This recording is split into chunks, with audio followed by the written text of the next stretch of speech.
नमस्कार, मैं ललित उमंग चांग आपका स्वागत करता हूं हॉर्नबिल टीवी भारत पर। आइए देखते हैं अब तक की खबरें विस्तार से।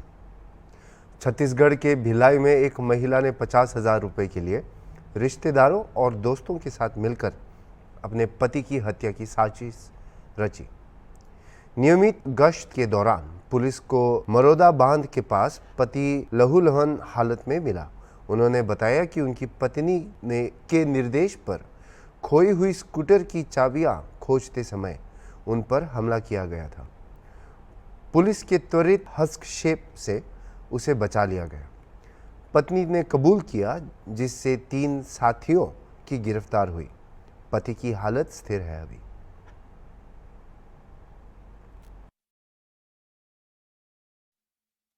16 मई को नेवई थाना की पेट्रोलिंग को एक घायल अवस्था में एक व्यक्ति मिला हुआ था, जिसको हॉस्पिटलाइज किया गया। बाद में उसका जब बयान लिया गया तो उसने बताया कि मेरी पत्नी ने मुझे वहाँ पर बुलाया हुआ था और वहाँ उसकी स्कूटी की चाबी गुम गई है, ऐसा उसने बताया। तो चाबी खोज रहा था। इस बीच एक व्यक्ति ने उसको चाबी दिया और उसी ने उसको धारदार किसी चीज़ से गले पर वार कर दिया। उसके बाद से जब धरपकड़ शुरू की गई, पूछताछ की गई, तो ये मामला सामने में आया कि उसकी पत्नी ने एक उसके मुँहबोला भाई आज़ाद केवट को 50,000 रुपये में उसके मर्डर का प्लान किया हुआ था, जिस पर से जय कुमार मेहता को चाकू मार करके मैं मर्डर कर दूंगा, ऐसा उसने कहा हुआ था। और देव कुमार चौधरी और आज़ाद केवट ये मिल करके प्लान करके उसकी पत्नी के साथ निदा अंजुम के साथ इस घटना को पूरा कारित करना पाया गया, जिसमें आज चारों आरोपियों को गिरफ्तार कर माननीय न्यायालय के समक्ष पेश किया जा रहा है। यूपी में गर्मी का प्रकोप देखने को मिल रहा है। इसके साथ ही तेज धूप, उमस, हीट वेव और लू ने लोगों को परेशान कर रखा है। मौसम विभाग के मुताबिक उत्तर प्रदेश में अगले 3 दिन काफ़ी गर्मी पड़ेगी, जिसके कारण मौसम विभाग चिंता बढ़ाई है। गर्मी को लेकर मौसम विभाग ने पूरे उत्तर प्रदेश में ऑरेंज अलर्ट जारी कर दिया है। मौसम विभाग के मुताबिक पिछले 24 घंटों में आगरा सबसे गर्म जिला रहा था। यहाँ का अधिकतम तापमान 42 डिग्री सेल्सियस दर्ज किया गया है। विभाग के मुताबिक आने वाले दिनों में तापमान और बढ़ेगा। वहीं 3 दिनों तक सावधानी बरतने की ज़रूरत है। मौसम विभाग ने लोगों से अपील की है कि घरों से बाहर तभी निकलें जब काम बहुत ज़रूरी हो और अपने आप को पूरी तरह से ढक कर चलें। इसके साथ ही जहां जाए तो अपने साथ पानी की बोतल ज़रूर लेकर घर से बाहर निकलें। इसमें बच्चों को विशेष रूप से ध्यान रखने की आवश्यकता है। राजधानी लखनऊ के लोहिया चौराहे पर मौजूद हूं। आपको बताऊं, जो राजधानी लखनऊ में गर्मी का सितम है वो काफी ज्यादा है। दोपहर के 2:30 बज रहे हैं और जो टेम्परेचर है वो 42 डिग्री पहुंच गया है।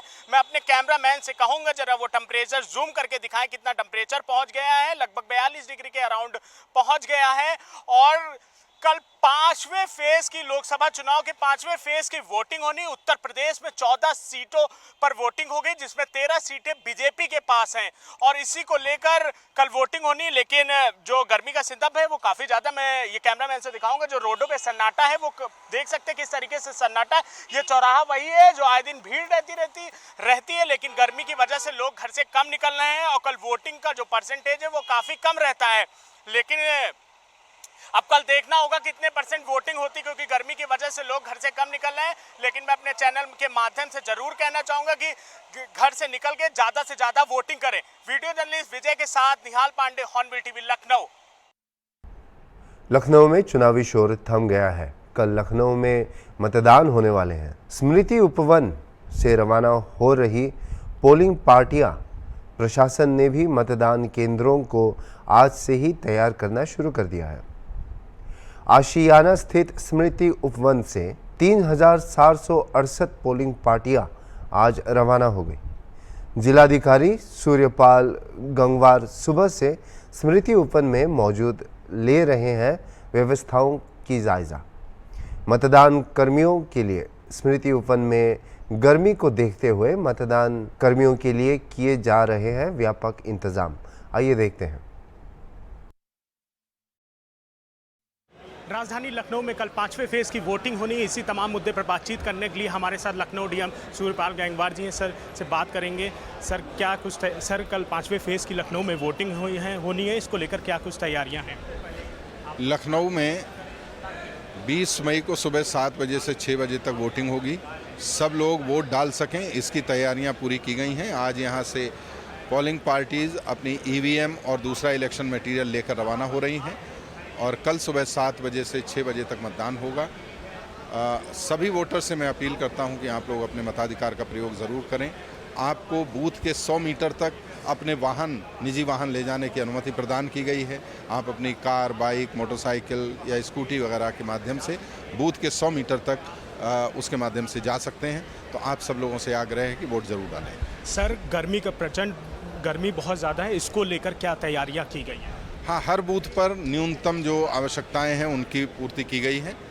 हर जगह पर ड्रिंकिंग वाटर की फैसिलिटी और अधिकांश बूथों पर शीतल जल, ठंडे पानी की भी व्यवस्था की गई है, जिससे कि वोटर्स के लिए एक अच्छा एक्सपीरियंस रहे। सर वोटिंग परसेंटेज है वो काफ़ी कम है, इसको लेकर कैसे जागरूक करेंगे लोगों की वोटिंग परसेंटेज बढ़े? हाँ, वो पिछले कई दिनों से हमारे लगातार ये अभियान चल रहे थे, जिसके तहत लोगों को अवेयर भी किया जा रहा था, मोटिवेट भी किया जा रहा था और हर स्तर पर हम लोगों ने इंडिविजुअल स्तर पर, सोशल स्तर पर, RWS के स्तर पर तमाम कार्यक्रम किए हैं हमारे प्रशासन ने और मुझे उम्मीद है कि लखनऊ की वोटिंग परसेंटेज अच्छी रहेगी।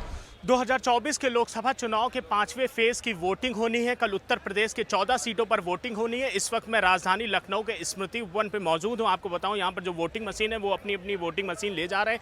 आप देख सकते हैं किस तरीके पर यहाँ पर जो वोटिंग मशीन रखी है उनको ले जाया जा रहा है। साथ ही शासन प्रशासन की टीम पूरी मौजूद है और ये गर्मी का सितम है वो बहुत ज़्यादा है। इसको लेकर पूरा टेंट्स लगाए गए, कूलर लगाया गया, पानी की व्यवस्था की गई है और साथ ही एम्बुलेंस भी लगाई गई। आपको जरा मैं कैमरामैन से कहूँ जब पैन करके दिखाएं कि एम्बुलेंस लगाई गई। नगर निगम टीम के द्वारा पानी के टैंकर्स भी खड़े किए गए हैं और एम्बुलेंस भी लगाई गई क्योंकि गर्मी का सितम बहुत ज़्यादा है और इसी को लेकर कल यहाँ पर सुबह 7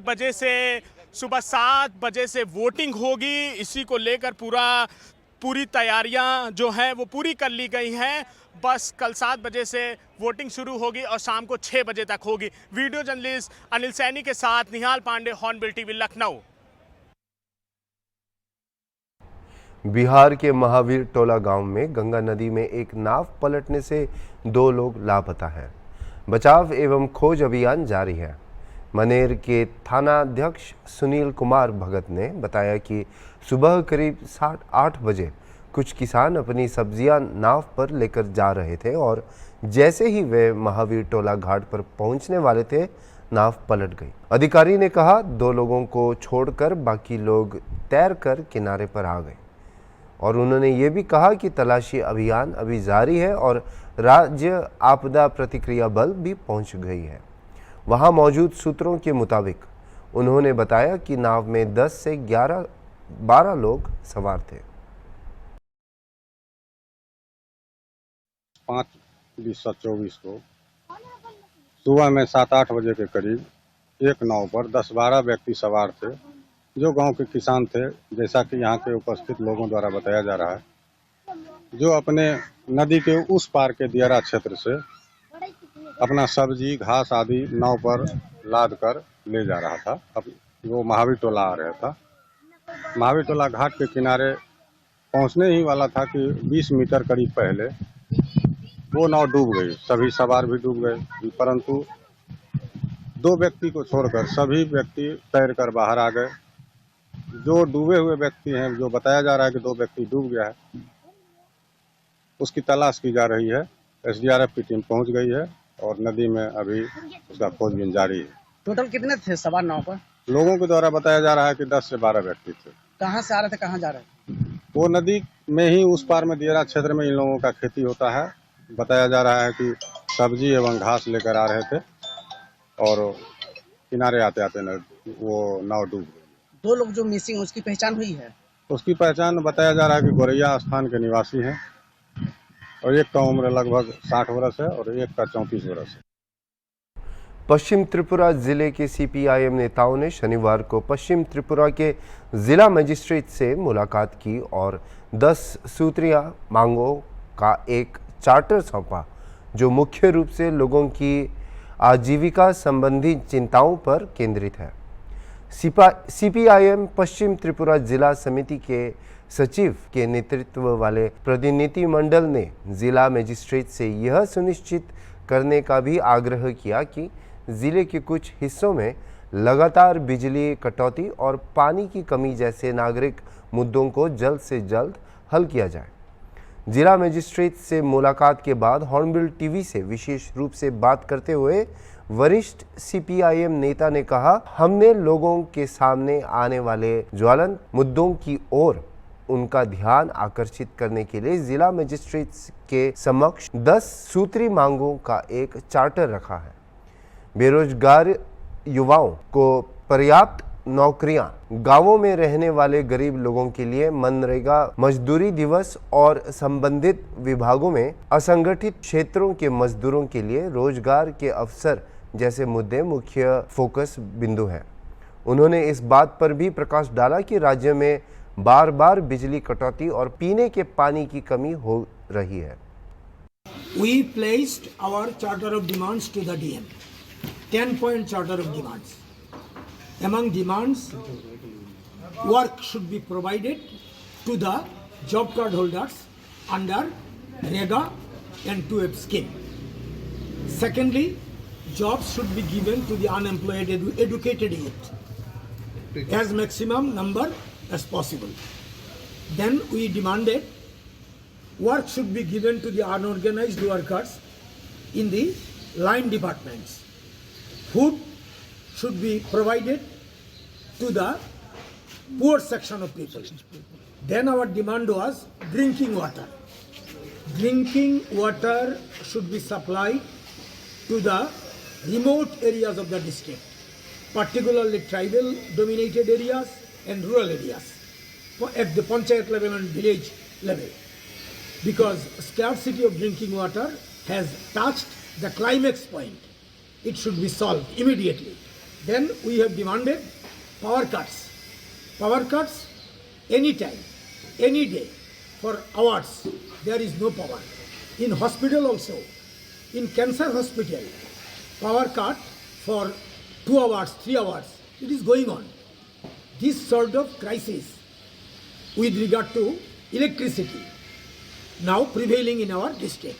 Throughout the state, particularly since we have met the DM, we have raised our district's position. We have raised immediately power should be supplied regularly, because Tripura was surplus with regard to electricity generation. Now this sort of situation is prevailing. Then our demand was damaged roads. Roads which are in bad shape, bad condition, should be repaired. Drains, roads, market sheds should be repaired. Irrigation sheds, irrigation machines should be repaired. These are our demands. We have demanded steel bridge at Ranjit Nagar should be repaired immediately. Wooden bridge at South Janagar should be repaired immediately. These are our demands. With regard to education, results, exam results have shown us that huge number of students have failed in the exam. Government has to do many things. Government is doing nothing for the interest of the people. They are telling their governance is good governance. We are telling this sort of governance is worst sort of governance, worst governance. So we have drawn the attention of the government through DM. All these demands should be met immediately for the interest of the people. शनिवार 18 मई को Assam police ने खटखटी में police check gate पर लगभग 3.8 करोड़ मूल्य का गांजा जब्त किया था। शनिवार रात करीब 9 बजे यह माल पकड़ा गया। मणिपुर से आ रहे एक ट्रक में 789.85 किलोग्राम वजन वाले गांजे के 75 सीलबंद पैकेट पाए गए, जो इस क्षेत्र में सबसे बड़ी प्रतिबंधित सामग्री में से एक है। आरोपी ड्राइवर की पहचान बिहार के पूर्वी चंपारण के रहने वाले राधे श्याम साहनी के रूप में हुई है, जिसके पास नागालैंड का ड्राइविंग लाइसेंस था। दिलचस्प बात यह है कि अप्रैल में नागालैंड के एक पुलिस कांस्टेबल को ब्राउन शुगर के जखीरे के साथ पकड़ा गया था। हॉर्नबिल टीवी ने ड्रग तस्करी नेटवर्क और इसके फैलने के तरीके के बारे में दिफू पुलिस अधीक्षक संजीव कुमार सैकिया से बात की। जानकारी देते हुए सैकिया ने असम सरकार की नशीली दवाओं के खिलाफ लड़ाई के बारे में बताया। आंदोलन में सरकार के प्रोत्साहन के कारण असम पुलिस 2021 के बाद से उच्चतम स्तर पर प्रतिबंधित सामग्री जब्त कर रही है। सैकिया ने यह भी कहा कि तस्कर इन दिनों तस्करी के तरीके खोजने में पुलिस की तुलना में अधिक चालाक लग रही है। नागालैंड के संबंध में दिफू पुलिस प्रमुख ने बताया कि पिछले महीने ही नागालैंड के एक कांस्टेबल को 10 साबुन की पेटी ब्राउन शुगर के साथ पकड़ा गया था और उन्होंने कहा कि पूरे असम में ऐसे कई रास्ते हैं जिनका इस्तेमाल ये तस्कर करते हैं, जिसके लिए अधिकारियों को हमेशा सतर्क रहना पड़ता है। 25 मई को अनंतनाग राजौरी सीट के लिए होने वाले लोकसभा चुनाव से कुछ दिन पहले 18 मई की देर रात 2 अलग अलग घटनाओं में आतंकवादियों ने एक स्थानीय राजनेता को गोली मारकर हत्या कर दी गई और एक पर्यटक जोड़े को घायल कर दिया। 18 मई को दक्षिण कश्मीर के अनंतनाग में एक आतंकवादी हमले में एक पर्यटक जोड़े को गोली मार दी गई और वे घायल हो गए। यह घटना पहलगाम के एक लोकप्रिय पर्यटन स्थल के पास हुई। पुलिस के मुताबिक अनंतनाग के यन्नार इलाके में आतंकियों ने फायरिंग कर एक महिला और उसके पति को घायल कर दिया। पुलिस ने पीड़ितों की पहचान जयपुर की फरहा और तबरेज के रूप में की है।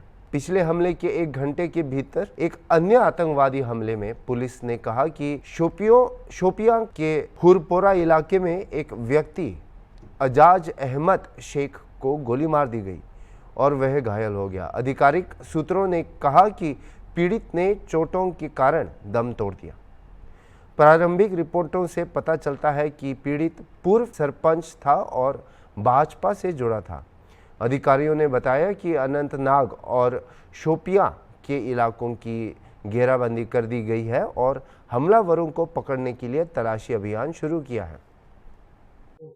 अब्दुल्ला साहब, रात को जो शोपिया के अंदर एक्स सरपंच जो बीजेपी का लीडर, उसको टेररिस्ट ने मार दिया और 2 हिरानी से उसका कत्ल हुआ। तो इसके लिए आप क्या कहेंगे? और साथ में मैंने कल ही अपनी तकरीर में कहा था कि टेररिज्म अभी भी हमारे यहाँ कायम है। अब वो बीजेपी का हो या किसी और का हो, बेगुनाह है। क्या उसको हक नहीं है? इस मुल्क में तो हक है हर एक को, किसी भी पार्टी का मेंबर हो सकता है, मगर किसी को खास टारगेट करना, मैं समझता हूं ये इसको इन्वेस्टिगेट करना चाहिए। क्या ये टेररिस्ट ने मारा है या हमारे लोगों ने मारा है? क्योंकि यहां कोई पता नहीं चलता कि मारने वाला कौन है। इससे पहले कि हम उंगली किसी के ऊपर उठाएं, इसको फौरन इन्वेस्टिगेट कीजिए और ये मालूम कीजिए किसने किया है। इसके साथ साथ पहलगाम में कुछ टूरिस्ट पे हमला हुआ है, हाँ, और जिसमें मैं देख रहा हूं तो एक मेरे ख्याल से 2 जख्मी हो गए। लेडीज एक पड़ा है, second one is Tabrez, they are injured. हाँ, they are injured. This is tragedy. It is affecting our हमारे जो टूरिज्म इंडस्ट्री है, इसको ये टारगेट कर रहे हैं, इसको खत्म करने की कोशिश कर रहे हैं। जो भी कर रहा है वो हमारे साथ इंसाफ नहीं कर रहा है। इसे मैंने कहा कल भी कि जब तक ये टेररिज्म बंद नहीं हो सकता होगा, तब तक कोई बातचीत हमारे पड़ोसी से नहीं होगी। और पड़ोसी को इसमें कोऑपरेट करना पड़ेगा कि कौन है जो उनके जमीन से यहां आके हमारे बेगुनाहों को मार रहे हैं। ये बहुत जरूरी है और मैं जरूर इंटरनेशनल प्रेशर भी इन पर चाहता हूं लगाया जाए कि इन्वेस्टिगेशन एजेंसी बाहर की हो, तो इन्वेस्टिगेट करें कि ये क्यों हो रहा है और किस लिए हो रहा है, क्या और बेगुनाहों को क्यों मारा जा रहा है। वो पहलगांव में घूमने के लिए टूर वाला लेके गया था, तो वहाँ से घूम फिर के आ गए। शाम को सुबह के गए हुए थे। जैसे बस में से वो ट्रेवल टेम्पो से उतरे थे होटल में जाने खाना खाने के लिए, जैसे अंदर जाने लगे और लोग तो अंदर चले गए, वो कुछ दूरी पर रह गए। इस समय वो मोटरसाइकिल पाए और गोली फायरिंग करके भाग गए। बच्चे के तो लड़के के तो तबरेज उर्फ सन्नी के तो यहाँ लगी, गोली निकल गई और उसके एक मिसेज के फर्रा खान। अभी के लिए इतना ही और खबरों के लिए देखते रहिए हॉर्नबिल टीवी।